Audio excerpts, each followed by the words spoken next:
സഹനവും ക്ഷമയുമൊക്കെ നമ്മുടെ ശീലമായിരുന്നു.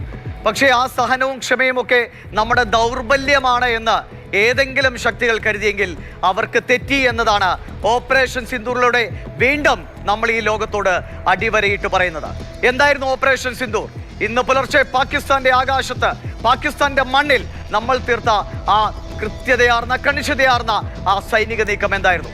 ഓപ്പറേഷൻ സിന്ദൂർ ഒരേ സമയം 9 ഇടങ്ങളിൽ, അത് പാക് അധീന കാശ്മീരിലെയും പാകിസ്ഥാനുള്ളിലെ 100 കിലോമീറ്റർ ഉള്ളിലടക്കമുള്ള 9 ഇടങ്ങളിൽ ഒരേ സമയം ഇന്ത്യ നൽകിയ മറുപടി. കൃത്യം 1:05 തുടങ്ങി 1:30 അവസാനിക്കുന്ന 25 മിനിറ്റ് മാത്രം നീണ്ടുനിന്ന ഒരു സൈനിക നടപടി. ജെയ്ഷെ മുഹമ്മദ്, ലഷ്കർ ഇ തോയ്ബ തുടങ്ങിയ ഭീകര കേന്ദ്രങ്ങൾ ഇന്ത്യയിലേക്ക് തുടർച്ചയായി വിഷവിത്തുകളെ ഇങ്ങനെ പരിശീലനം നൽകി ആ രാജ്യത്തെ മുടിച്ചു വരൂ എന്ന വലിയ ആരോപണങ്ങളും മുദ്രാവാക്യങ്ങളുമായി കയറി വരുന്ന ആ വിഷക്കൂട്ടത്തെ വളർത്തിയെടുക്കുന്ന ജെയ്ഷെ മുഹമ്മദിന്റെയും ലഷ്കർ ഇ തോയ്ബയുടെയും കേന്ദ്രങ്ങളാണ് നമ്മൾ ലക്ഷ്യം വെച്ചത്. 70ഓളം ഭീകരരെ തുരത്താൻ അല്ലെങ്കിൽ വകവരുത്താൻ നമുക്ക് കഴിഞ്ഞു. പലയിടങ്ങളിൽ പല കണക്കുകളാണ്. അങ്ങനെ 70ഓളം ഭീകരരെ കൊലപ്പെടുത്തി എന്നതാണ് ഓപ്പറേഷൻ സിന്ദൂറിലെ കണക്ക്. 9 ഇടങ്ങളിൽ. അതിൽ ഏറ്റവും പ്രധാനപ്പെട്ട, അല്ലെങ്കിൽ ജെയ്ഷയുടെയും ലഷ്കറിന്റെയും ഒക്കെ പ്രധാനപ്പെട്ട നേതാക്കളുമുണ്ട്, അവരുടെ കുടുംബാംഗങ്ങളുമുണ്ട്.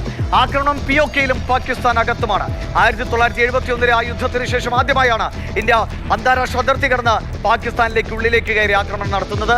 അതിനും ഓപ്പറേഷൻ സിന്ദൂർ സാക്ഷ്യം വഹിച്ചു. 3 സേനാ വിഭാഗങ്ങളും, കരസേനയും അല്ലെങ്കിൽ വ്യോമസേനയും നാവികസേനയും ഒരേ സമയം ഒരൊറ്റ മനസ്സുമായി പാകിസ്ഥാനെതിരെ ഈ ഓപ്പറേഷനിൽ അണിനിരക്കുകയായിരുന്നു.